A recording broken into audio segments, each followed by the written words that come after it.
শিক্ষার্থীরা কেমন আছো? আজকে আমরা শিখব তোমাদের যে অধ্যায়টা হচ্ছে বর্তমানে সপ্তম অধ্যায়ের, অর্থাৎ খতিয়ান বা লেজারের। আমরা গতবার করেছিলাম টি ছক, আজকে আমরা করব চলমান যে ছক, এই পদ্ধতিটা। সবাই আমার সাথে থাকবে, ওকে?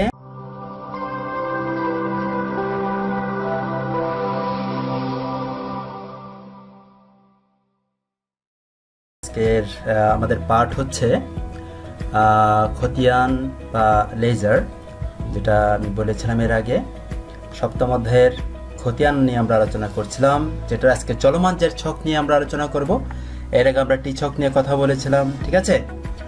তো চলমান যে নিয়ে আলোচনা করার আগে গতবার যে বাড়ির কাজটা ছিল তোমাদের, যে জনাব সাদিব 1 মার্চ 2020 তারিখে নগদ 1 লক্ষ টাকা নিয়ে ব্যবসা শুরু করলেন। অন্যান্য লেনদেনগুলো নিম্নরূপ ছিল: মার্চের 2 তারিখ মনের নিকট থেকে 50,000 টাকার পণ্য ক্রয়, মার্চের 5 তারিখ জীবন বীমার প্রিমিয়াম প্রদান 3,000 টাকা, মার্চের 12 তারিখ কমিশন পাওয়া গেল, 25 তারিখ নগদে ক্রয়, মার্চের 30 তারিখ মালিক কর্তৃক পণ্য উত্তোলন। হ্যাঁ, এবং প্রশ্নগুলো ছিল: জনাব সাদিবের মোট উত্তোলনের পরিমাণ নির্ণয় করো, জনাব সাদিবের স্বত্বাধিকারীর পরিমাণ নির্ণয় করো, জনাব সাদিবের প্রতিষ্ঠানের নগদান হিসাব ও ক্রয় হিসাবের খতিয়ান টি ছকে প্রস্তুত করো। আমরা গতবার যেহেতু টি ছক পড়েছিলাম, সেই জন্য সেই অনুযায়ী আমি টি ছকটা দিয়েছিলাম তোমাদের। যাই হোক, তো আমরা আজকে এটার আগে একটা সমাধান বের করব, যেটা আমরা প্রতিবারই করে আসি। তো সমাধানটা বের করার পরবর্তীতে আজকে আমরা পরের, অর্থাৎ আজকে যে আলোচনাটা আজকে যে আলোচনাটা আমার করার কথা, সেই আলোচনাটায় আমরা যাব। তো প্রথমে আসো জনাব সাদিবের মোট উত্তোলনের পরিমাণ, এটাই আমাদের নির্ণয় করতে হবে। মোট উত্তোলনের পরিমাণ বলতে এখানে দুটো উত্তোলন আছে। তোমরা জানো যে মার্চের 5 তারিখ যেটা হয়েছে জীবন বীমা প্রিমিয়াম প্রদান, এটা কিন্তু একটা উত্তোলন, এটা একটা মালিকের খরচ। জীবন বীমা প্রিমিয়াম প্রদান অর্থাৎ লাইফ ইন্স্যুরেন্স, এটা কিন্তু মালিকের, এখানে কারবারের কোনো সম্পর্ক নাই, সে কারণে এটা ব্যক্তিগত খরচ হিসেবে ধরা হবে। আর ব্যক্তিগত খরচ যখনই কারবার থেকে দেওয়া হয় তখনই সেটাকে উত্তোলন হিসেবে লিপিবদ্ধ করতে হয়, সেটা তোমরা জানো। এরপর আরেকটা আছে মালিক কর্তৃক পণ্য উত্তোলন। দুটো উত্তোলন রয়েছে এখানে, একটা হচ্ছে জীবন বীমা প্রিমিয়াম নগদ উত্তোলন, আর একটা হচ্ছে পণ্য উত্তোলন। তো এই মোট উত্তোলনের পরিমাণ বলতে আমরা এই যতগুলো উত্তোলন এখানে হয়েছে সব উত্তোলনগুলো আমরা এখানে তুলব। তো আমরা যাই, উত্তোলন কত হয় দেখি একটু। জনাব সাদিবের মোট উত্তোলন হবে, এখানে জীবন বীমা প্রিমিয়াম প্রদান হচ্ছে 5,000 টাকা, মালিক কর্তৃক পণ্য উত্তোলন হচ্ছে 2,500 টাকা, টোটাল হচ্ছে 5,500 টাকা। ঠিক আছে, তারিখ, বিবরণ, বিস্তারিত টাকা, পরিমাণ টাকা, এভাবে করে ঘরটা তৈরি করতে হবে। বাস, তোমাদের 2 নম্বর কমপ্লিট হয়ে গেল। ওকে, এবার ছিল তোমাদের যে প্রশ্নটা, দ্বিতীয় প্রশ্ন হচ্ছে স্বত্বাধিকারের পরিমাণ নির্ণয় করো। স্বত্বাধিকারের পরিমাণ বলতে এখানে একটা জিনিস খেয়াল করবে, প্রথম তারিখ থেকে অর্থাৎ 1 তারিখ থেকে পুরো 30 তারিখ পর্যন্ত যতগুলো খরচ এবং আয় হয়েছে, যেগুলো মালিকের স্বত্বাধিকারের সাথে যোগ হয় বা বিয়োগ হয়, সমস্ত অঙ্কগুলো দিয়েই কিন্তু বা সমস্ত সংখ্যাটা দিয়েই কিন্তু তোমাদের স্বত্বাধিকার নির্ণয় করতে হবে, ঠিক আছে? তো যাই হোক, আমরা সেটা এখন তৈরি করি, ইকুইটিটা আমরা তৈরি করি। ইকুইটি তৈরি করতে গিয়ে আমরা যাব খতে জনাব সাদিবের স্বত্বাধিকারের পরিমাণ নির্ণয় করো। খেয়াল করে, এখানে মার্চের 1 তারিখ নগদ টাকা নিয়ে ব্যবসা শুরু করা হয়েছিল 1 লক্ষ টাকা। এরপর মার্চের 2 তারিখ মনের নিকট থেকে পণ্য ক্রয় 50,000 টাকা। তো একটা জিনিস মনে আছে কিনা তোমাদের, যে A = L + E, A = L + E আমরা লিখেছিলাম, A = L + E, liabilities plus equity. আমরা এখন ইকুইটিটা অ্যাকচুয়ালি বের করতেছি। আবার এই এইটাকে আমরা একটা করা যায়, এটাকে যদি আমরা ডিটেলস দেখি তাহলে ইয়ের হচ্ছে কি, প্রথমে আছে কি, প্রথমে কি আছে, প্রথমে আছে তোমাদের মূলধন, ক্যাপিটাল হচ্ছে সি, ক্যাপিটালের পরে এরপর হচ্ছে কি ক্যাপিটালের সাথে যোগ হয় তোমার ইনকাম যোগ হয় আয়ের পরে তোমার বিয়োগ যাবে, আয়ের পরে তোমাদের মাইনাস হবে কি, আয়ের পরে তোমাদের মাইনাস হবে এক্সপেন্সেস, মানে খরচটা তোমাদের মাইনাস হবে, অর্থাৎ খরচ হচ্ছে ব্যয়, এক্সপেন্সেস অর্থাৎ খরচটা বাদ যায়। এবং তোমার আরটা কি বাদ যায়, আরটা বাদ যায় হচ্ছে ড্রয়িংস মানে হচ্ছে উত্তোলন। এটা হচ্ছে মূলত ইকুইটি। এই ইকুইটিটাকে যদি আমরা ডিটেলস করে ভাঙি তাহলে কিন্তু এটা আসে, তাই না? C + I - E - D, অথবা C + R - E - D আমরা ধরে নিতে পারি। তো আর মানে হচ্ছে রেভিনিউ, যে একই কথা, আয়ের কথাই বলা হচ্ছে। তো ক্যাপিটাল, এখানে ক্যাপিটাল যোগ হচ্ছে। আর হচ্ছে মনের নিকট থেকে পণ্য ক্রয়, এখানে ক্রয় যেহেতু হয়েছে আমার খরচ হয়েছে, খরচ এক্সপেন্সেস সেটা বাদ যাবে, সেজন্য ব্র্যাকেট দিয়ে মাইনাস করে দেওয়া হলো। জীবন বীমা প্রিমিয়াম প্রদান, এটা উত্তোলন মানে ড্রয়িংসে বাদ যাবে, সেজন্য ড্রয়িংসে কী করা হলো, মাইনাস দিয়ে তুলে দেওয়া হলো। এরপর হচ্ছে কমিশন পাওয়া গেলো। কমিশন হচ্ছে আয় হচ্ছে কি ইনকাম যখন হয়েছে ইনকামটা যোগ করা হলো। দেখো ব্র্যাকেট নাই মানে এটা যোগ করতে হবে। এরপর হচ্ছে নগদ ক্রয় মানে এখানে আমার কাছ থেকে টাকা চলে গেছে, আবার আমার খরচ হয়েছে 20,000 টাকা, সেজন্য খরচ মাইনাস বাদ দেওয়া হলো। মালিক কর্তৃক পণ্য উত্তোলন যেহেতু উত্তোলনটাও বাদ দিতে হবে, ঠিক আছে। ড্রয়িংস এবং ক্রয় হ্রাস হয়েছে। এখানে একটা জিনিস খেয়াল করো, মালিক কর্তৃক পণ্য উত্তোলন করার কারণে দুটো জিনিসই কিন্তু এখানে আসছে, অর্থাৎ মালিক কর্তৃক পণ্য উত্তোলনও হয়েছে, আবার ক্রয় হ্রাস হয়েছে। ক্রয় যদি হতো তাহলে আমরা কি করতাম, আমরা বাদ দিতাম, কিন্তু এখন ক্রয়টা হ্রাস যখন হয়েছে, ক্রয় বৃদ্ধি হলে কিন্তু বাদ যেত, মানে খরচ বেড়েছে। এখন আমার কিন্তু খরচ কমেছে, ক্রয় হ্রাস হয়েছে বিধায় কিন্তু এই 2,500 টাকাটা আবার তোমাকে যোগ করতে হবে, ঠিক আছে। নাহলে তোমার প্রকৃত অর্থাৎ দুতরফা যে নীতিটা সেটা কিন্তু বাস্তবায়িত হবে না। আমরা কিন্তু মালিক কর্তৃক যদি পণ্য উত্তোলন করা হয়, আমরা কিন্তু এই ইকুইটিতে আমরা দুইবার কাজটা করতাম। একটা হচ্ছে ড্রয়িংস হিসেবে বাদ দিতাম, আর একটা হচ্ছে কি আমার এক্সপেন্স যেহেতু কমেছে সেটা আমরা যোগ করে দিতাম। তো সেক্ষেত্রে দুটো কাজই এখানে তোমাদের করতে হবে, এবং টোটাল করে আমাদের কত টাকা আসছে, 28,500 টাকা আসছে। 28,500 টাকা হচ্ছে আমাদের স্বত্বাধিকারের পরিমাণ। এবার আসো আমাদের জনাব সাদিবের নগদান হিসাব এবং ক্রয় হিসাবের ক্রয় হিসাবের খতিয়ানটা ছকে প্রস্তুত করা। আমরা সরাসরি আমি লিখে দিয়েছি সবগুলো, সরি। নগদান হিসাব তৈরি করার সময় আমাদের যে দুটো পক্ষ আছে, দিকে ডেবিট পক্ষ, ক্রেডিট পক্ষ। আমাদের ডেবিট পাশের যে আইটেমগুলো আছে, অর্থাৎ নগদান হিসেবে যেগুলো রেওয়ামিল অর্থাৎ জাবেদা করতে গিয়ে যেগুলো নগদান হিসাব ডেবিট হয়, সেগুলো আমরা এখানে বসালাম। নগদান হিসাব ডেবিট মূলধন হিসাব ক্রেডিট 1 লক্ষ টাকা, নগদান হিসাব ডেবিট কমিশন হিসাব ক্রেডিট 1,500 টাকা। ওই যে ডেবিট যেটা আমরা গত ক্লাস আমরা যেটা করেছিলাম ছক করার সময়, অর্থাৎ যেটারই আমরা হিসাব করবো না কেন, যেটার আমরা খতিয়ান বের করবো, সেটা যে পাশে থাকবে টাকাটা সেই পাশেই যাবে, হ্যাঁ। এবং হিসাবে না হবে ঠিক তার এগেস্টে যে হিসাবটা আছে সেই হিসাবটা। তো এখানে এগেস্ট হিসাব ছিল মূলধন হিসাব, এখানে এগেস্ট হিসাব ছিল কমিশন হিসাব, সেজন্য মূলধন হিসাব কমিশন হিসাব বসালাম, তারিখ 1 তারিখ এবং 12 তারিখ। আর নগদান হিসাব ক্রেডিট পাশে যেগুলো ছিল সেগুলো হচ্ছে উত্তোলন হিসাব এবং হচ্ছে ক্রয় হিসাব। আমি এখানে জাবেদাগুলো করিনি, জাবেদাগুলো অত্যন্ত সহজ ছিল সেজন্য আমি করিনি। যাই হোক, তোমরা পারবে জাবেদাগুলো, তারপর জাবেদাগুলো অনেক করেছো, করে আবারও দেখতে পারো। এখানে নগদান হিসাব উত্তোলন হিসাব ডেবিট, নগদান হিসাব ক্রেডিট ছিল 3,000 টাকা। আর এখানে তোমার ক্রয় করা হয়েছিল 20,000 টাকা, সেজন্য ক্রয় হিসাব ডেবিট, নগদান হিসাব ক্রেডিট ছিল 20,000 টাকা, সেজন্য ক্রেডিট পাশে নগদের ঘরে বসানো হয়েছে, ক্রেডিট পাশে নগদের ঘরে বসানো হয়েছে, এদিকে ডেবিট পাশে নগদের ঘরে আছে, ঠিক আছে। তো এখানে আমরা দেখলাম যে এখানে 1,01,500 টাকা এবং এদিকে কম আছে, এদিকে আছে 23,000 টাকা এবং এদিকে ব্যালেন্স দাঁড়াচ্ছে 78,500 টাকা। তো 78,500 টাকা ব্যালেন্স সিডি এবং ব্যালেন্স বিডি হয়ে এদিকে নামলো। যেহেতু মার্চ মাসের অঙ্ক, মার্চ মাস হয় 31 তারিখে, শেষ তারিখ হচ্ছে 31 তারিখ এবং পরের মাসের এপ্রিল তারিখের 1 তারিখটা হচ্ছে ব্যালেন্স বিডি। সেক্ষেত্রে আমি ব্যালেন্স বিডি লিখলাম, সিডিটাই বিডি হয়ে এখানে বসে গেল, ঠিক আছে। এবার আসো আমাদের যে হিসাবটা করার কথা সেটা হচ্ছে ক্রয় হিসাব। ক্রয় হিসাবটা করতে বলা হয়েছে। তো ক্রয় হিসাবে এখানে আমরা দেখছি যে ক্রয় হিসাব যখন ডেবিট ছিল, ডেবিট পাশে কয়টা এন্ট্রি আছে, এখানে দুটো এন্ট্রি আছে ডেবিট পাশে, ক্রয় হিসাব ডেবিট, মনির হিসাব ক্রেডিট, ক্রয় হিসাব ডেবিট, নগদান হিসাব ক্রেডিট। ক্রয় হিসাব ডেবিট, মনির হিসাব ক্রেডিট বলতে মনির কাছ থেকে ক্রয় করা হয়েছিল, সেটা নগদে ক্রয় করা হয়নি, বাকিতে ক্রয় করা হয়েছিল বেঁধে সেখানে মনির হিসাব বসেছিল। মনির হচ্ছে এখানে আমাদের পাওনাদার বেড়েছে, যাই হোক। এবং নগদান হিসাব ক্রেডিট ছিল।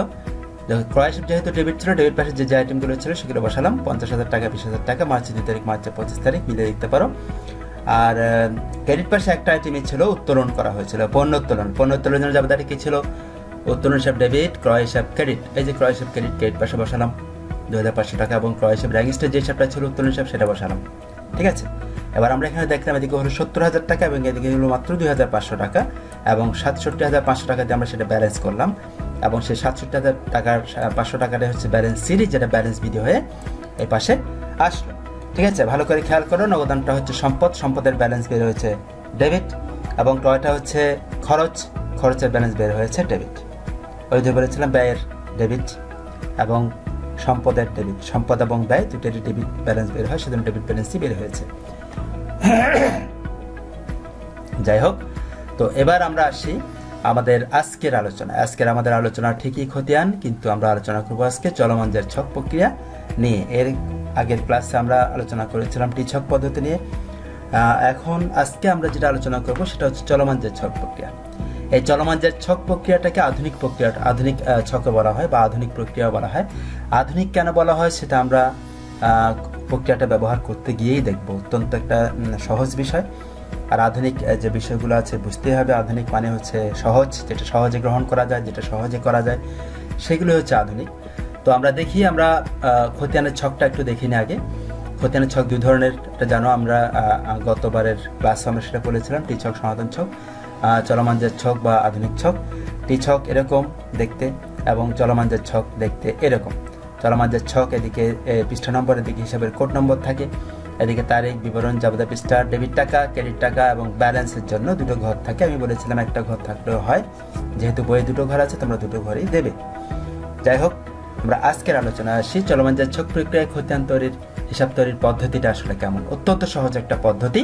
তো আমরা গতবারের অঙ্কটা নিয়ে আলোচনা করবো, সেজন্য কয়েকটি লেনদেন এরকম আমি গতবারে যেগুলো দিয়েছিলাম লেনদেন, সেই গতবার লেনদেনগুলি আমি তৈরি করে নিচ্ছি। ব্যাংকে 25,000 টাকা জমা দিয়ে একটি হিসাব খোলা হলো। কামালের নিকট নগদে 15,000 টাকা পণ্য বিক্রয়, চেকের মাধ্যমে পণ্য বিক্রয় 10,000 টাকা। এখানে কয়টি হিসাব পক্ষ তৈরি হয়েছে বিষয়টি জানতে হলে জাবেদা করতে হবে। যদিও খতিয়ান করার সময় জাবেদা করাটা বাধ্যতামূলক নয়, তবুও রাফ করে ফেলাটা বুদ্ধিমানের কাজ হবে। আমি এটা আগেও বলেছিলাম এবং আজকেও বললাম, আমি জাবেদাগুলো করে দিচ্ছি। ব্যাংক হিসাব ডেবিট, নগদান হিসাব ক্রেডিট, প্রথমটা, ঠিক আছে। দ্বিতীয়টা হচ্ছে কামালের নিকট নগদে 15,000 টাকা পণ্য বিক্রয়, তাহলে নগদান হিসাব ডেবিট, বিক্রয় হিসাব ক্রেডিট। এবং পরেরটা হচ্ছে চেকের মাধ্যমে পণ্য বিক্রয় 10,000 টাকা, সেক্ষেত্রে ব্যাংক হিসাব ডেবিট, বিক্রয় হিসাব ক্রেডিট। তার এখানে বোঝা যাচ্ছে ব্যাংক হিসাব, নগদান হিসাব এবং বিক্রয় হিসাব তিনটা হিসাব তৈরি হয়েছে। ব্যাংক হিসাব, নগদান হিসাব এবং বিক্রয় হিসাব তিনটা হিসাব এখানে তৈরি হয়েছে। এবার এই হিসাবটা দিয়ে আমরা অঙ্কটা করব খতিয়ান হিসাব প্রস্তুত প্রণালী, যেটা আমরা আজকে দেখছি চলমান জের ছক। ব্যাংক হিসাব ডেবিট, নগদান হিসাব ক্রেডিট, নগদান হিসাব ডেবিট, বিক্রয় হিসাব ক্রেডিট, ব্যাংক হিসাব ডেবিট, বিক্রয় হিসাব ক্রেডিট, ঠিক আছে। তো আমরা যাই তাহলে আজকের অঙ্কটা করি এই চলমান জের ছক প্রক্রিয়ায়। প্রথম আমরা ঘরটা দেখছি, তারিখ, বিবরণ, জাবেদা পৃষ্ঠা, ডেবিট টাকা, ক্রেডিট টাকা এবং ব্যালেন্সের জন্য ডেবিট, ক্রেডিট, ব্যালেন্স। সম্পত্তির বা ব্যয়ের ব্যালেন্স সবসময় ডেবিট দিকে হবে। আয়, দায় এবং মালিকানা সত্ত্বের ব্যালেন্স সবসময় ক্রেডিট দিকে হবে। আমি আগেও বলেছি, আবারও বলছি। আর ডেবিট টাকা, ক্রেডিট টাকা যেটা আমরা দিয়েছি সেটা একদম ইজি ব্যাপার। মনে করো আমরা এখন কোন হিসাব করছি? নগদান হিসাব। নগদান হিসাব কোথায় আছে? এই যে একটা আছে, এই যে একটা আছে। এটা আছে ক্রেডিট পাশে, এটা আছে ডেবিট পাশে। এটা এপ্রিলের 1 তারিখ, প্রথমে এপ্রিল 1 তারিখ দিয়ে শুরু করতে হবে। নগদান হিসাব আছে কোন দিকে? ক্রেডিট পাশে। ঠিক একই রকম আগের মতো, টিচকের মতো। এর এগেনস্টে যে হিসাবটা আছে সেটাই নিয়ে আমরা গবেষণা করবো। এগেনস্টে কোন হিসাবটা আছে? ব্যাংক হিসাব। তাহলে নগদান হিসাব ক্রেডিট পাশে এবং তার এগেনস্ট হিসাব আছে ব্যাংক হিসাব। একটু জানার একটা হলো, তারিখ হচ্ছে এপ্রিল 1 এবং টাকা হচ্ছে 15,000 টাকা। তাহলে আমরা কোথায় ধরতে পেলাম? 1টা, 2টা, 3টা, 4টা তথ্য আমাদের পেলাম এবং এই 4টা তথ্যই আমাদের বসাতে হবে। প্রথম আমরা বসাই তারিখ, ঠিক আছে, এপ্রিল 1 তারিখ। এবং এরপর হচ্ছে তার এগেনস্টে যে হিসাবটা আছে, নগদ হিসাব এগেনস্টে যে হিসাবটা আছে সেটা হচ্ছে ব্যাংক হিসাব। এবং এরপর টাকা বসানোর পালা। টাকাটা আমরা কোন দিকে বসাবো? নগদ হিসাব কোন পাশে আছে? ক্রেডিট পাশে আছে, সুতরাং টাকাটা বসবে ক্রেডিট পাশে। Is that clear? একদম ইজি।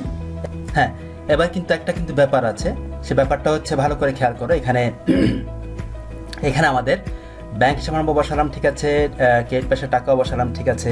কিন্তু আমি যখন বলেছিলাম যে এখানে তোমাদের কি হবে, একটা বিষয় বলেছিলাম, সেটা হচ্ছে সম্পদ এবং দায়ের ক্ষেত্রে যেটা হয়, সম্পদের ক্ষেত্রে বা ব্যয়ের ক্ষেত্রে হয় ডেবিট ব্যালেন্স, ঠিক না? তাহলে টাকাটা বসানোর কথা কোথায়? ডেবিট পাশে। কিন্তু টাকাটা প্রথমে শুরু হলো ক্রেডিট পাশ দিয়ে, কিন্তু আমরা যেহেতু সম্পদ করছি আমাদের ব্যালেন্স হবে কোন দিকে? ডেবিট পাশে। তাহলে আমার ডেবিট পাশে টাকাটা বসানোর কথা, কিন্তু ডেবিট পাশে টাকাটা বসছে কিভাবে? দেখো, এইভাবে করে। তার মানে কি, এখানে যেহেতু ডেবিট পাশে টাকা থাকার কথা ছিল প্রথমে, কিন্তু আমরা প্রথমে টাকা বসালাম ক্রেডিট পাশে, সেক্ষেত্রে আমাদের এখানে টাকা বসাতো, আমরা সরাসরি যখন 15,000 টাকাটা যদি এখানে থাকতো আমরা সরাসরি এখানে 15,000 টাকাটাই বসাতাম, যোগ হতো। কিন্তু এখন বসছে ক্রেডিট পাশে, সেটা প্রথমেই হলো বিয়োগ, মাইনাস, সেজন্য আমরা কি দিলাম? ব্র্যাকেট দিলাম। পরে যখন আমরা ব্যাংক হিসাবটা করবো তখন আরো বেশি ক্লিয়ার হবে বিষয়টা। আচ্ছা, এখন একবার দেখো, আরেকবার, যে 15,000 টাকাটা আমরা বসালাম ক্রেডিট পাশে, তো আমার ডেবিট পাশে যেহেতু ব্যালেন্স হওয়ার কথা, এই 15,000 টাকা ডেবিট পাশে থাকলেই ডেবিট পাশে গিয়ে যোগ হতো, কিন্তু যেহেতু ক্রেডিট পাশে আছে সেক্ষেত্রে আমরা কি করলাম? বিয়োগ করলাম। এটা তোমাদের কাছে কিছুটা খটকা লাগতে পারে, আমরা পরবর্তী যখন ব্যাংক হিসাবটা করবো সেটা আমাদের কাছে ক্লিয়ার হবে। আর কি দেখে নাও, এরপর আমাদের নগদান হিসাব যেটা আছে, নগদান হিসাবটা কোন পাশে আছে? ডেবিট পাশে আছে। কত টাকা? 25,000 টাকা। তার এগেনস্টে যে হিসাবটা আছে সেটার নাম হচ্ছে বিক্রয় হিসাব এবং তারিখ হচ্ছে 12 তারিখ। প্রথমে 12 তারিখটা বসাই দিলাম, ঠিক আছে। এরপর হচ্ছে এগেনস্টে যেটা আছে বিক্রয় হিসাব বসাই দিলাম। এরপরে বিক্রয় হিসাবটা বসাবো এবং টাকা বসাবো কত? 25,000 টাকা। কোথায় বসাবো? ডেবিট পাশে। ভালো করে খেয়াল করো, ডেবিট পাশে কত? 25,000 টাকা। যেহেতু আমাদের ডেবিট পাশের আইটেম বসে যোগ হয়, তো যোগ হয় হিসাবে এই 15,000 টাকার থেকে -15 সাথে যখন আমরা +25,000 যখন যোগ করব, ঠিক আছে, বীজগাণিতিক নিয়ম অনুসারে, অর্থাৎ 25,000 থেকে 15,000 যাওয়া বা -15,000 থেকে +25,000, -15,000 +25,000 কত হাজার টাকা হয়? 10,000 টাকা হয়। তার মানে হিসাবের ব্যালেন্স আমাদের কত দাঁড়াচ্ছে? 10,000 টাকা। এই বিষয়টা কিন্তু তোমার টিচকে ধরা পড়ে না। এই বিষয়টা টিচকে করতে গেলে তোমাদের শুধু ব্যালেন্স বের করতে হয় মাস শেষে। কিন্তু অর্থাৎ এটাও একটা সুবিধা যে এই চলমান যার ছক প্রক্রিয়ায় কিন্তু তুমি আজকে জানতে পারছো তোমার কাছে কত টাকা আছে, এপ্রিলের 12 তারিখে জানতে পারছো আজকে তোমার কয় টাকা আছে। কিন্তু টিচকের মাধ্যমে তুমি কিন্তু পুরো মাস শেষে জানতে পারবা তোমার কাছে কয় টাকা আছে, কয় টাকা তোমার ব্যালেন্স হয়েছে। এইটাই হচ্ছে সবচেয়ে বড় সুবিধা, হচ্ছে তোমার টিচক এবং চলমান যার ছকের মধ্যে সবচেয়ে বড় সুবিধা হচ্ছে সেটা, ঠিক আছে। আমরা পরের অংশটাতে যাই, তাহলে আর বিষয়টা আরো ক্লিয়ার হবে। ভালো করে খেয়াল করো, ব্যাংক হিসাব আমরা করবো এখন। ব্যাংকে প্রথমে আমরা বসালাম হিসাবের কোড নাম্বার, পৃষ্ঠা নাম্বার হিসাবের কোড নাম্বার বসালাম। এরপর আমাদের অঙ্ক করা শুরু। এখন আমরা করব তোমার কি বলে ব্যাংক হিসাব করব। ব্যাংক হিসাব করার সময় আমাদের দেখতে হবে ব্যাংকটা কোন দিকে আছে। ব্যাংক আছে এদিকে ডেবিট পাশে, এদিকে আছে ডেবিট পাশে, এবং ব্যাংক এদিকে আছে ডেবিট পাশে, দুটোই ডেবিট পাশে আছে। তো প্রথম আমরা দেখি যে 1 তারিখের যে লেনদেনটা, 1 তারিখের লেনদেনটা হচ্ছে ব্যাংক হিসাব ডেবিট পাশে, এপ্রিল 1 তারিখ বসালাম প্রথমে। তো ব্যাংকের এগেনস্টে যে হিসাবটা আছে সেটার নাম কি? সেটার নাম হচ্ছে নগদান হিসাব। তাহলে এখানে কি বসবে? এখানে বসবে নগদান হিসাব এবং টাকা বসবে কোন পাশে? ডেবিট পাশে। 15,000 টাকা বসলো, ঠিক আছে। যেহেতু সম্পদ তৈরি করছি আমরা, সম্পত্তির ব্যালেন্স কোন দিকে বেরোবে? ডেবিট পাশে। ভালো করে খেয়াল করে, ডেবিট পাশে 15,000, যেটা কিন্তু এখানে আসেনি। এখানে কি হয়ে আসছিল? মাইনাস হয়ে আসছিল। কেন? এটা ক্রেডিট পাশে আইটেম ছিল, ডেবিট পাশে যখন যাচ্ছে সেটা মাইনাস হয়ে যাবে।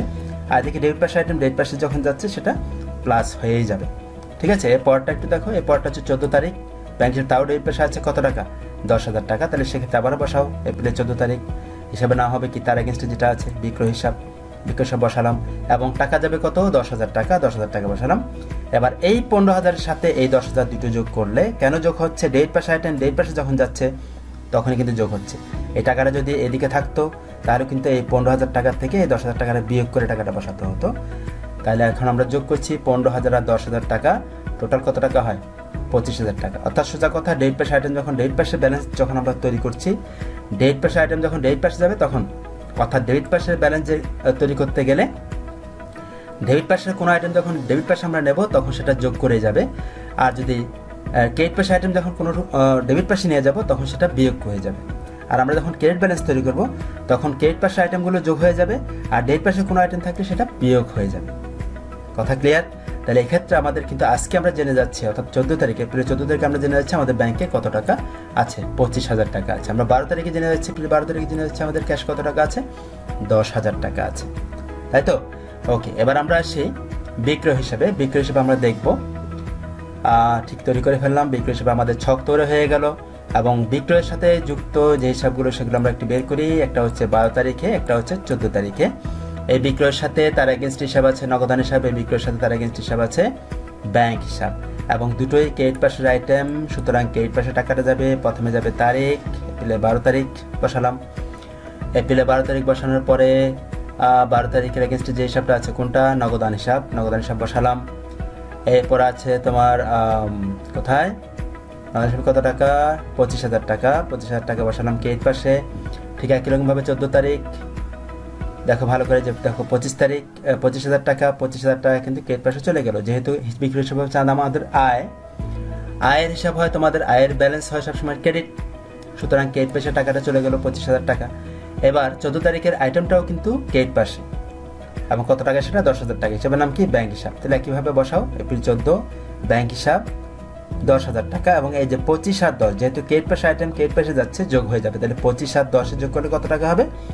35,000 টাকা হবে। তাহলে এই 35,000 টাকা হচ্ছে ব্যালেন্স। অর্থাৎ আজকে আমি জানতে পারলাম 14 তারিখে আজকে আমার টোটাল বিক্রয় কত টাকা হয়েছে, টোটাল বিক্রয় করে আমার কত টাকা আয় হয়েছে। 35,000 টাকা আয় হয়েছে। এই হচ্ছে মূলত চলমান যে ছক এবং আমরা যে হিসাবগুলো করলাম সেই হিসাবের ধারণা। আমরা নেক্সট টাইম আর একটু জটিল টাইপে যাব এই কারণে এখানে আমি শুধুমাত্র ডেট পাশে আইটেম ডেট পাশে গেট পাশে দেখিয়েছি এবং হিসাব কম দেখিয়েছি। নেক্সট টাইম আমরা হিসাবটা একটু বাড়তি করব। আর নেক্সট হিসাবটা আমরা করব অ্যাকচুয়ালি সাধারণ ও সহকারী খতিয়ানভুক্ত করা সম্পর্কে। ঠিক আছে, আগামী ক্লাসে আমরা ল্যান্ডের সমূহকে কীভাবে সাধারণ ও সহকারী খতিয়ানভুক্ত করবে তোমরা সে সম্পর্কে আমরা ভালো করে জানার চেষ্টা করব এবং সবাই ভালো করে সেটা দেখে আসবে যতটুকু পারো। আমি যখন আলোচনা করব সে আলোচনা যেন তোমরা সহজে সেটা অংশগ্রহণ করতে পারো সে আশাবাদ ব্যক্ত করছি। ঠিক আছে, তো আজকে আমরা পড়লাম চলমান যার ছক কীভাবে করে সেটা নিয়ে। আগামী ক্লাসে আমরা করব সাধারণ ও সহকারী খতিয়ানভুক্ত, অর্থাৎ সাধারণ খতিয়ান এবং সহকারী খতিয়ান কি এবং এগুলো কেন করা হয় এবং এগুলো কিভাবে করা হয় সেগুলো নিয়ে আমরা ডিটেলস আলোচনা করব। তোমরা একটু ভালো মতো দেখে আসবে, দেখে আসলে তোমাদের জন্য বুঝতে সুবিধা হবে। ঠিক আছে, তো আমি একটা বাড়ি কাজ দিচ্ছি তোমাদের আজকের জন্য, সেটা হচ্ছে জনাব কাশিম ব্যবসায়ী নিম্নলিখিত লেনদেনগুলো সংগঠিত হয়। এক ব্যাংকে 25,000 টাকা জমা দিয়ে একটি হিসাব খোলা হলো। কামারের নিকট 15,000 টাকা পণ্য বিক্রয়, চেকের মাধ্যমে পণ্য বিক্রয় 10,000 টাকা, পণ্য উত্তোলন 5,000 টাকা, পাওনাদারকে চেকের পরিশোধ 3,000 টাকা, দেনাদারের 2,000 টাকা আদায়যোগ্য নয়, মালিকের ব্যক্তিগত প্রয়োজনে ব্যাংক থেকে উত্তোলন 5,000 টাকা। উদ্দীপকের আলোকে দেনাদারের পরিমাণ নির্ণয় করো। এটা একটা জনাব কাশিমের এপ্রিল মাসে 12, 14, 18, 29, 12, 14, 18, 29 এই তারিখের লেনদেনগুলোর সাধারণ জাবেদা লিপিবদ্ধ করো। তার মানে 12, 14, 18 এবং 29 এই চারটা জাবেদা এখানে হবে। চারটা জাবেদায় 4 নাম্বার।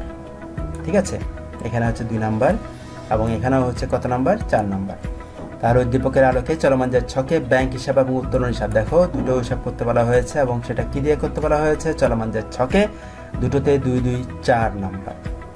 ঠিক আছে, তো আমি আশা করবো তোমার বাড়ির কাজটা আমাকে দেবে। বাড়ির কাজটা আমার হস্তগত হলে আমি খুব বেশি হস্তগত বলতে কি বলে সেটা নেটওয়ার্কিংয়ের মাধ্যমে আমার কাছে পৌঁছাতে পারলে হবে। ছবি তুলে আমার কাছে পাঠাবে এবং আমি খুব খুশি হব। আমার কাছে যখন বাড়ির কাজগুলো আসবে আমি দেখি খুশি হব। Thank you very much.